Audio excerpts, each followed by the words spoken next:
बरादरान इस्लाम को ईद की बहुत बहुत मुबारकबाद पेश करता हूँ। जो दुआएं की गई हैं अल्लाह उन पूरी दुआओं को कबूल करे, इस मुल्क में अमन रहे, भाईचारगी रहे और अल्लाह हमारी शहरियाना औरंगाबाद के तमाम पॉलिटिकल लीडर और सभी नौजवान साथी, बुजुर्गों और दोस्तों ने यहाँ नमाज अदा की।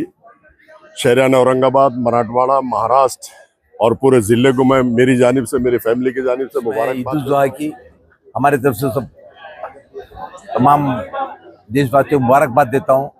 एक अच्छे से गुजरे और एक शहर में अमन चीज़ें रहे और अमन के जैसा कुर्बानी का बड़ा अच्छा किया है। तो अमन के साथ प्रोग्राम बकरीद संदर्भात सर्व मुस्लिम धर्मियांना हार्दिक शुभेच्छा। आतिश बकरीदचा सण अत्यंत शांततेत सौहार्दात साजरा होत आहे।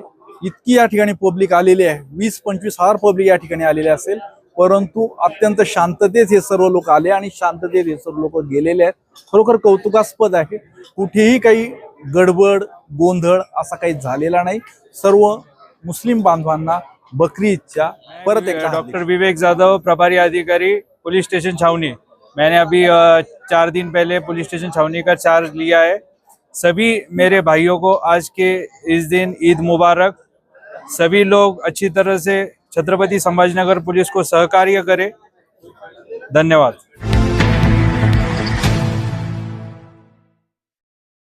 बगैर सिपाही के ड्रोन हरकत में आते हैं और यहाँ से वहां तक लाशों का बाजार बिछा देते हैं।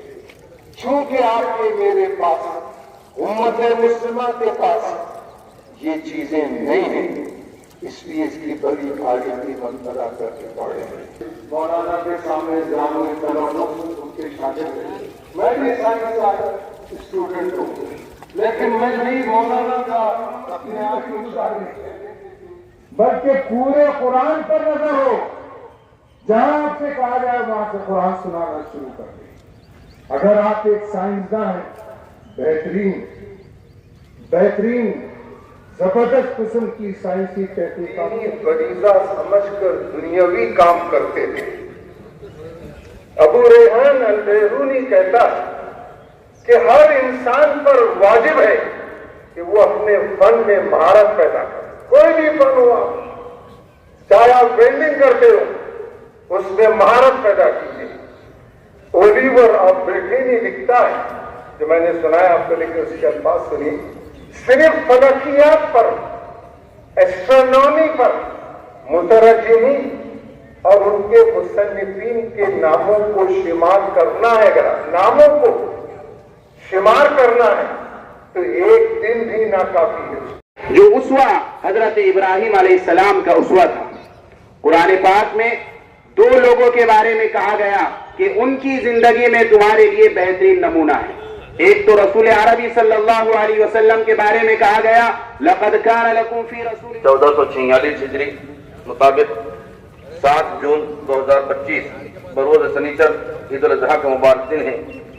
सारी दुनिया हजरत इब्राहिम व हजरत इस्माइल अलैहिस्सलाम की सुन्नत की अदायगी में मसरूफ है। ईद उल अज़हा कुर्बानियों के जरिए अपने रब से ज्यादा करीब होने का दिन है।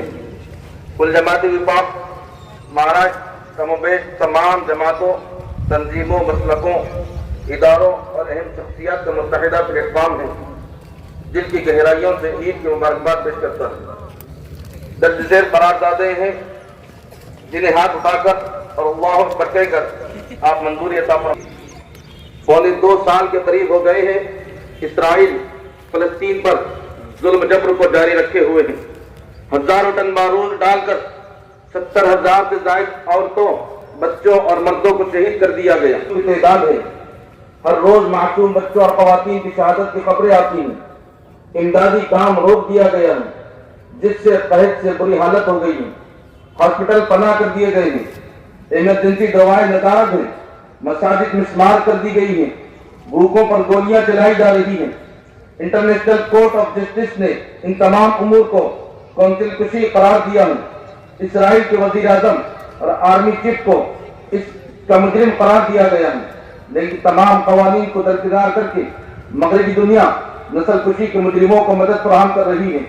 आलम इस्लाम अपनी इस मुजरिमाना खामोशी से इसराइल और उस जैसे ममालिक को हौसला फराहम कर रहा है। मुसलमानों का ये इज्तिमा इसराइल की जारहाना कार्रवाइयों बशमूल नस्ल कुशी की सख्त मजम्मत करता है।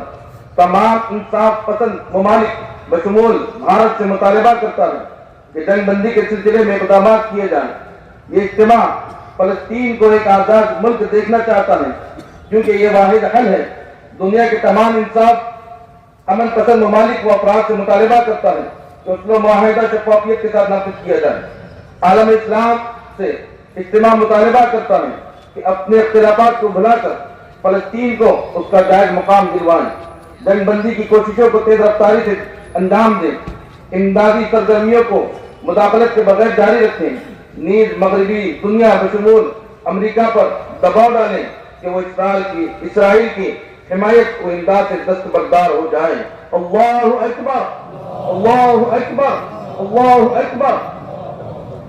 करारदाद नंबर 2, इयानत रसूल सल्लल्लाहु अलैहि वसल्लम। दुनिया जितनी तहजीब याफ्ता होती जा रही है, दूसरों का एहतराम भूलती जा रही है। हालिया इहानत रसूल के कई वाक़यात ने फिर इहानत के खिलाफ कानून साजी की जरूरत को वाज़ेह कर दिया। मुसलमानों का इज्तिमा इहानत के तमाम मुर्तकिबीन की सख्त मजम्मत करता है और इहानत के खिलाफ कानून साजी पर का पुरजोर मुतालबा करता है, जिसमें हर मजहब के मुअज़्ज़ज़ शख्सियात का एहतराम हो और उनकी इहानत के मुजरिमीन को सख्त सजा देने की तजावीज़ हों। अल्लाहु अकबर, अल्लाहु अकबर, अल्लाहु अकबर। करारदाद नंबर 3, पहलगाम हमला। मुसलमानों का इज्तिमा पहलगाम कश्मीर में 22 अप्रैल 2025 को हुए हमले की सख्त अल्फाज में मजम्मत करता है। ये इज्तिमा इस हमले को गैर इंसानी फेल करार देता है।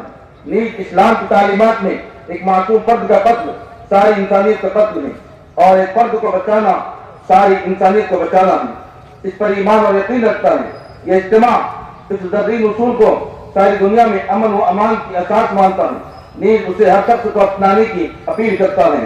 अल्लाहु अकबर, अल्लाहु अकबर, अल्लाहु अकबर। नफरती जराइम। करारदाद नंबर 4, दुनिया के नक्शे पर भारत ऐसा मुल्क है जहाँ सबसे ज्यादा नफरती मवाद आम किया जाता है। गुज़िश्ता 40 दिनों में मुसलमानों के खिलाफ 144 नफरती जराइम रिकॉर्ड किए गए हैं, जिसमें कई जाने गई हैं। मुसलमानों का इज्तिमा नफरती मवाद को आम करने और उसको मुनज़्ज़म अंदाज से चलाने वालों के खिलाफ कानूनी कार्रवाई का मुतालबा करता है और उन्हें कानून के तहत लाकर सख्त सजाएं दिलवाने की अपील करता है। अरबाब इक़्तिदार को इस सिमत में तवज्जो दिलाता है कि मुल्क की दिशा और दशा का ख्याल रखें। इस मुल्क को जराइम और अखलाक़ी ज़वाल से बचाने की कोशिश करें। अल्लाहु अकबर, अल्लाहु अकबर, अल्लाहु अकबर। करारदाद नंबर 5, वक्फ तरमीमी कानून 2013 के वक्फ तरमीमात को नजरअंदाज करके 1995 के वक्फ एक्ट में मौजूदा वक्फ तरमीमी कानून 2025 उम्मीद के जरिए औकाफ को खत्म किए जाने का अमल जारी है। सुप्रीम कोर्ट ने कुछ सवालात उठाकर हुकूमत की नीयत को वाज़ेह कर दिया है। मुसलमानों का इज्तिमा वक्फ तरमीमी एक्ट को मुदाखलत की दीन समझता है, नीज उसे मुसलमानों के बुनियादी हुकूक को मुदाखलत करार देता है। ये इज्तिमा उम्मीद के कानून को मुस्तरद करता है और all India Muslim personal board के फैसलों के साथ खड़ा है। मुसलमानों का इज्तिमा अरबाब इक़्तिदार से वाज़ेह तौर पर यह कहना चाहता है कि हम हर हाल में औकाफ की हिफाजत करेंगे, चाहे ये लड़ाई आखिर तक क्यों न लड़नी पड़े। अल्लाहु अकबर, अल्लाहु अकबर, अल्लाहु अकबर। मजहबी मकामात एक्ट 1991 करारदाद नंबर 6, बाबरी मस्जिद के सानिया के कबल हुकूमत ने 1991 वर्शिप प्लेस एक्ट 1991 बनाया था, जिसमें 15 अगस्त 1947 को जो इबादत गाहें जैसी थी वैसी ही मानी जाएगी। बाबरी मस्जिद को छोड़कर इस कानून को भी फिरकापरस्तों ने अदालत में चुनौती दे रखी है। उसकी गलत तावीलात के जरिए मजीद मसाजिद और मकाबरिन को हटाने की कोशिश जारी है। नील आसार कदीमा ASI के नाम पर वक्फ से खारिज जायदादों को सर्वे वगैरह का सामना है।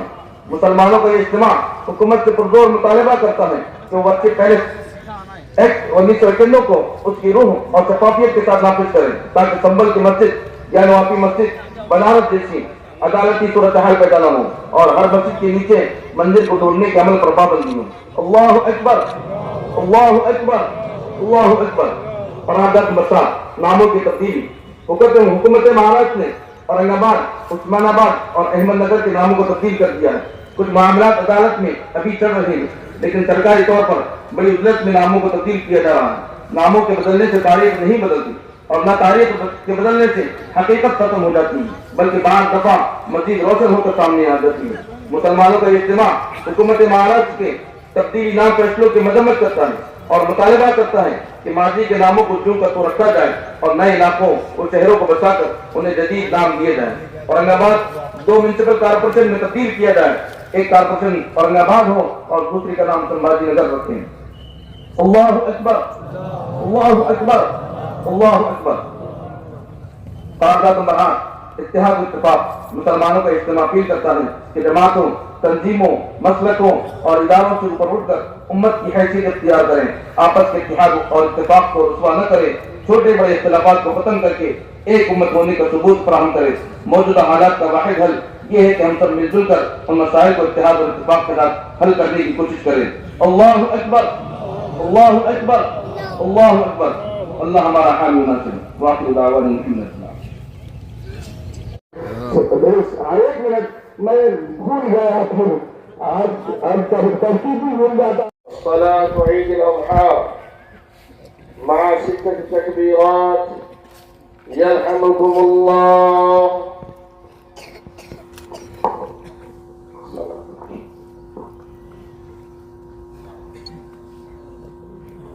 अल्लाहु अकबर।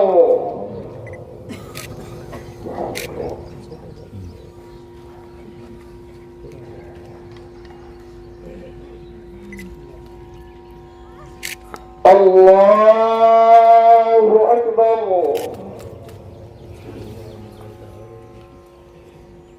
अल्लाहु अकबर।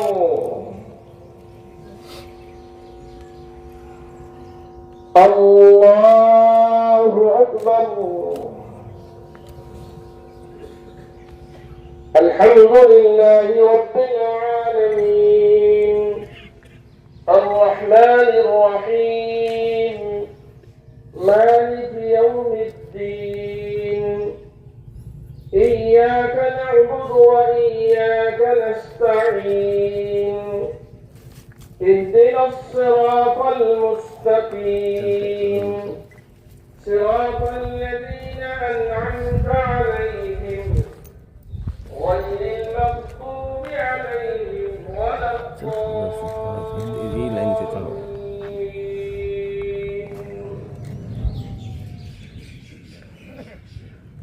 लक़द सदक़ल्लाहु रसूलहु रु'या बिल-हक़्क़ लतदख़ुलुन्नल मस्जिदल हराम इंशाअल्लाहु आमीन मुहल्लिक़ीन रुऊसकुम व मुक़स्सिरीन ला तख़ाफ़ून फअलिम मा लम तअलमू फजअल ज़ालिका मिन दूनि ज़ालिका फ़तहन قريبا هو الذي أرسل رسوله بالهدى ودين الحق ليظهره على الدين كله وكفى بالله شهيدا محمد رسول الله والذين معه أشداء على الكفار رحماء بينهم تراهم ركعا سجدا يبتغون فضلا من الله ورضوانا سيماهم في وجوههم من أثر السجود ذلك مثلهم في التوراة ومثلهم في الإنجيل كزرع أخرج شطأه فآزره فاستغلظ فاستوى على سوقه يعجب الزراع ليغيظ بهم الكفار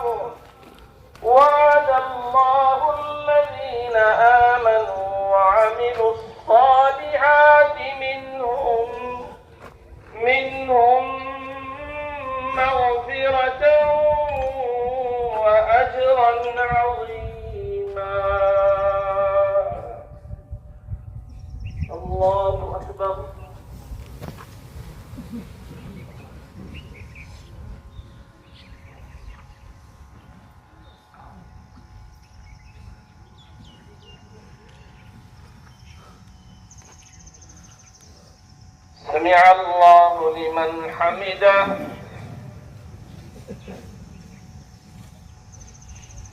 الله أكبر.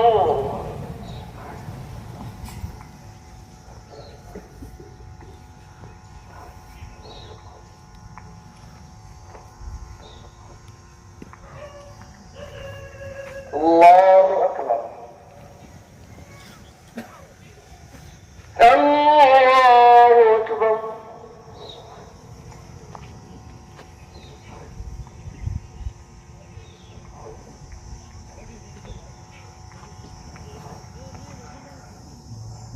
الله أكبر. نعبد وإياك نستعين. اهدنا الصراط المستقيم صراط الذين أنعمت عليهم غير المغضوب عليهم ولا الضالين.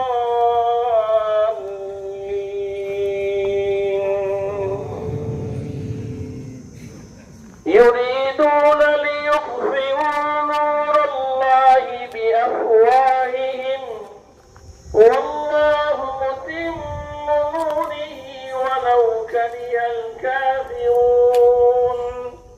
هو الذي أرسل رسوله بالهدى ودين الحق ليظهره على الدين كله ولو كره المشركون.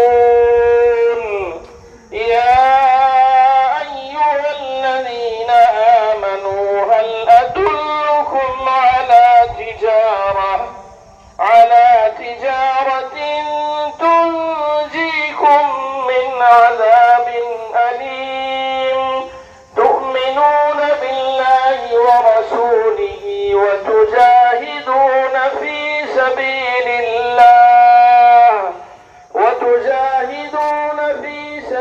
الله بأموالكم وأنفسكم ذلكم خير لكم إن كنتم تعلمون.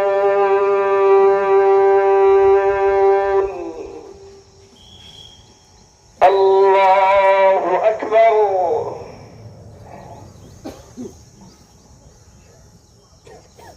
الله أكبر.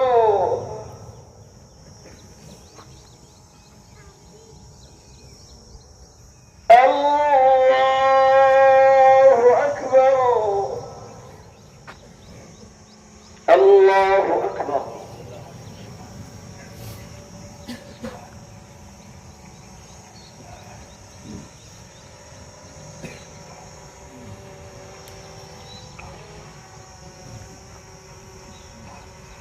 سمع الله لمن حمده.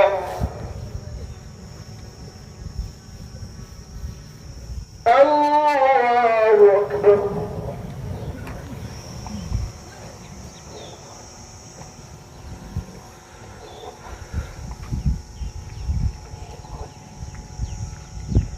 الله أكبر.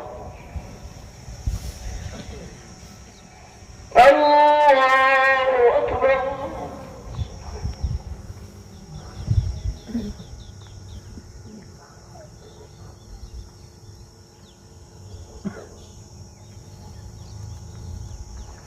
الله أكبر.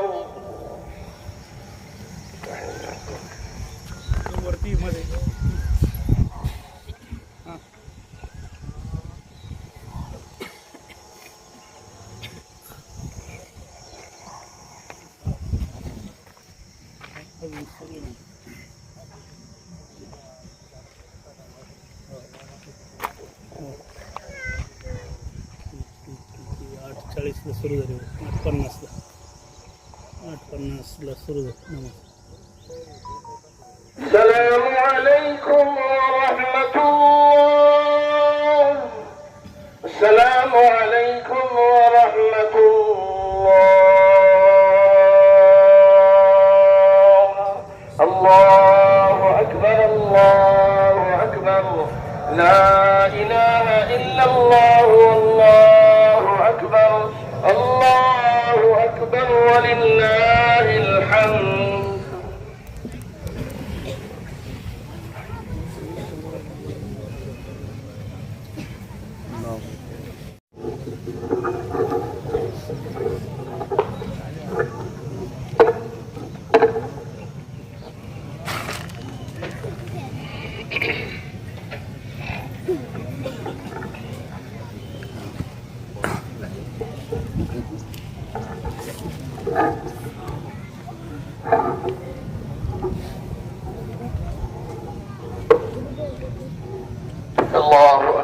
الله أكبر.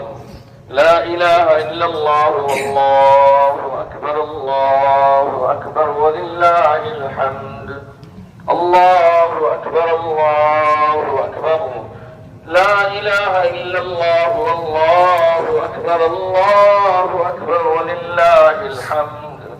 الله أكبر كبيرا والحمد لله كثيرا وسبحان الله بكرة وأصيلا. سبحان الله الجليل الأكبر. الله أكبر. الله أكبر.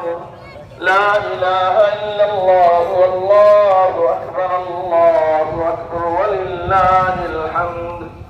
كلما زمت ركاب الحجيج إلى البيت الحرام والركن والحجر. الله أكبر. الله أكبر. لا إله إلا الله والله أكبر. الله أكبر ولله الحمد. كلما شد الإحرام إلى العمرة واعتمر. الله أكبر. الله أكبر. لا إله إلا الله والله أكبر. الله أكبر ولله الحمد. عدد من وقف بعرفات ورمى الجمرات وضحى ونحر.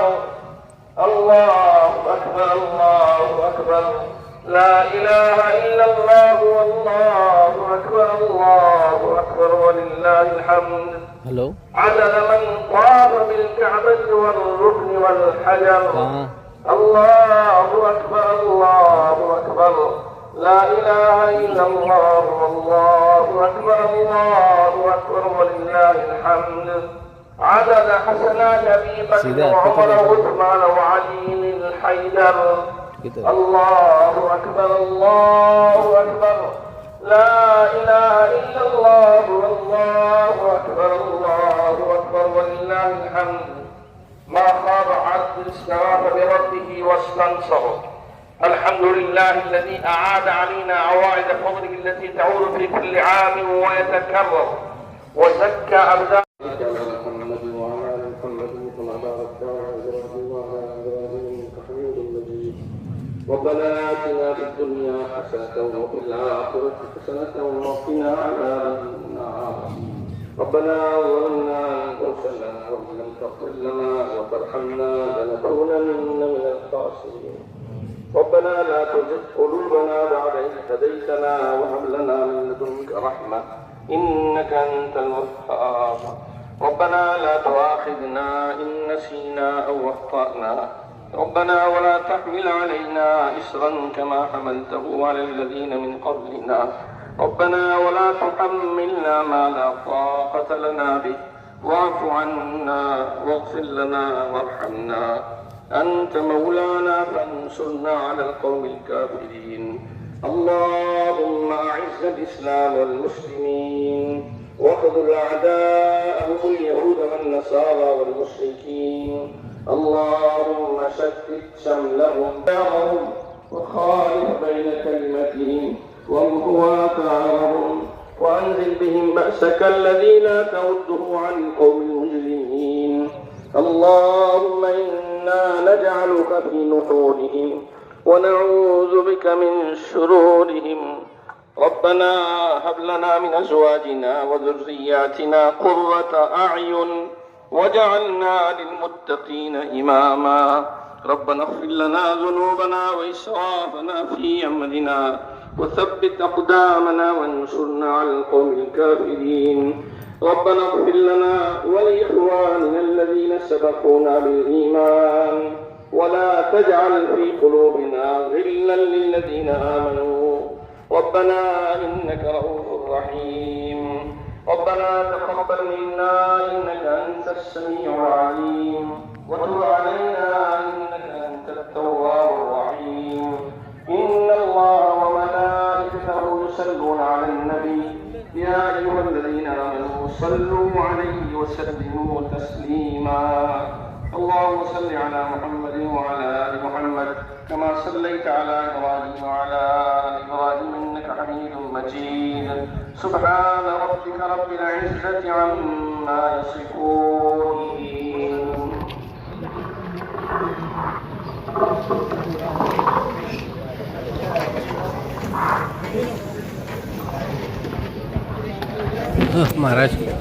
महाराज से मिलो ना।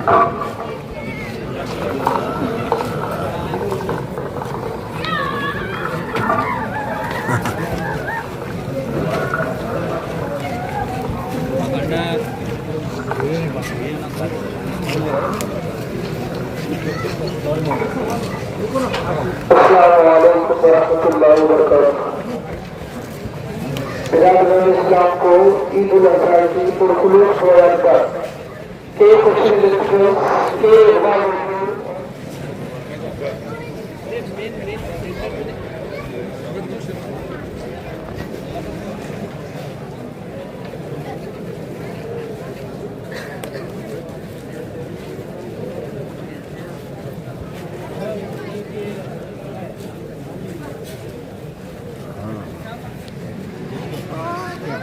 मैं तमाम बरादरान इस्लाम को ईद की बहुत बहुत मुबारकबाद पेश करता हूँ।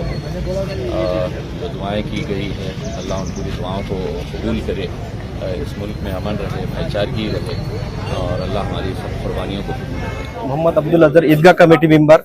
मैं सभी पहले बरादरान इस्लाम को ईद की मुबारकबाद देता हूं और सभी ऑफिसर्स, महानगर पालिका कमिश्नर साहब, वार्ड अधिकारी सुरड़कर साहब, उनके साथ साथ वक्फ बोर्ड के चीफ एग्जीक्यूटिव ऑफिसर, उनका शुक्रिया करता हूं। और सबसे ज्यादा धन्यवाद मैं शुक्रिया हमारे पीआई विवेक यादव साहब का शुक्रिया अदा करूंगा कि 4 ही दिन हुए चार्ज, लेकिन 4 दिन में उन्होंने मेरा साथ देके पूरी ईदगाह का इसका मायना करके, सब कुछ करके, बंदोबस्त करके आज ईदगाह की नमाज का पूरा इंतजाम करके आसानी से ईद की नमाज पूरी पार पा ली। और दूसरी मैं सभी अवाम से गुजारिश करता हूँ कि कुर्बानी का ख्याल रखे और कुर्बानी को आराम से करे। जो गवर्नमेंट, अपनी जो गवर्नमेंट ने इजाजत नहीं दी वो कुर्बानी ना करे और साफ सफाई का ख्याल रखे। जहाँ पानी की किल्लत है, बड़े ऑफिसर को कांटेक्ट करो, साहब लोगों को कांटेक्ट करो, एमएससीबी को कांटेक्ट करो, लेकिन साफ सफाई का ख्याल रखें, रोड के ऊपर कुछ घान ना डाले। सभी को मैं सब फिर से ईद की मुबारकबाद देता हूँ।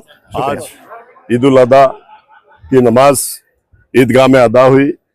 शहरियान औरंगाबाद के तमाम पॉलिटिकल लीडर और सभी नौजवान साथी, बुजुर्गों और दोस्तों ने यहाँ नमाज अदा की। शहरियान औरंगाबाद, मराठवाड़ा, महाराष्ट्र और पूरे जिले को मैं मेरी जानिब से, मेरी फैमिली की जानिब से मुबारकबाद देता हूँ। और अल्लाह ताला का लाखों बार एहसान और करम है कि इस बार कोई गड़बड़ हुई नहीं। जैसे कि स्टेट गवर्नमेंट ने जो कानून लागू किया, गौवंश हत्या, गौवंश की कुर्बानी नहीं होना, तो हमारे सभी नौजवान साथी, बुजुर्गों, दोस्तों और मेरी पर्दानशीन माँ भाइयों ने उसका आदर किया और पूरे शहर में, पूरे जिले में, पूरे मराठवाड़ा में और पूरे महाराष्ट्र में जो हमको कुर्बानी देना वाजिब है, कुर्बानी हमने दी है। लेकिन सभी हमारे समाज के सभी लोगों ने बकरा लेकर आए, किसी ने मेंढा लेकर आया और इस पे कुर्बानी दी। मैं बहुत खुश हूँ। अल्लाह ताला का लाख लाख बार शुक्रिया अदा करता हूँ कि जो आज ईद उल अज़हा की जो नमाज हुई बहुत अच्छे से और पूरे देश में अमन और शांति के साथ हुई और पूरे देश में अमन और शांति के साथ बकरीद की ईद मनाई गई। मैं मेरी जानिब से, मेरी फैमिली के जानिब से शहर औरंगाबाद, जिला मराठवाड़ा, महाराष्ट्र और पूरे देश को ईद की मुबारकबाद देता हूं। और हम सब लोग इसी तरह एक दूसरे से मिलते रहे, एक दूसरे को मुबारकबाद देते रहे, ऐसा मैं आपके माध्यम से कहता हूं। अल्लाह हाफिज, खुदा हाफिज। आदाब जय भीम। वंचित बहुजन अघाड़ी परिवार की जानिब से पूरे आलम इस्लाम को, बिलखुसूस भारत के तभी साथियों को, भाइयों बहनों को ईद उल अज़हा की पुरखुलूस मुबारकबाद। ईद उल अज़हा भाईचारे का, एकता का, अखंडता का पैगाम देती है। जिस तरह से मुसलमान एक दूसरे से गले मिलकर इस बात की गवाही देते हैं कि हम सब बराबर है, उसी बराबरी के पैगाम को लेते हुए वंचित बहुजन अघाड़ी की जानिब से तमाम भारत के भाइयों बहनों को ईद की पुरखुलूस मुबारकबाद। सिंपली 30 सेकंड। नहीं बस। मैं डॉक्टर विवेक यादव, प्रभारी अधिकारी पुलिस स्टेशन छावनी। आज के दिन मैं डॉक्टर विवेक यादव, प्रभारी अधिकारी पुलिस स्टेशन छावनी। मैंने अभी 4 दिन पहले पुलिस स्टेशन छावनी का चार्ज लिया है। सभी मेरे भाइयों को आज के इस दिन ईद मुबारक। सभी लोग अच्छी तरह से छत्रपति संभाजीनगर पुलिस को सहकार्य करें। धन्यवाद। बकरीद संदर्भात सर्व मुस्लिम धर्मियांना हार्दिक शुभेच्छा। आतिश बकरीदचा सण अत्यंत शांततेत सौहार्दात साजरा होत आहे. इतकी या ठिकाणी पब्लिक आलेली आहे, 20-25 हजार पब्लिक या ठिकाणी आलेले असेल, परंतु अत्यंत शांततेत हे सर्व लोक आले आणि शांततेत हे सर्व लोक गेलेले आहेत. खरोखर कौतुकास्पद आहे. कुठेही काही गडबड गोंधळ असा काही झालेला नाही. सर्व मुस्लिम बांधवांना बकरी ईदच्या परत एकदा हार्दिक शुभेच्छा. बकरी ईद को लेकर क्या आह्वान करेंगे आवाम को?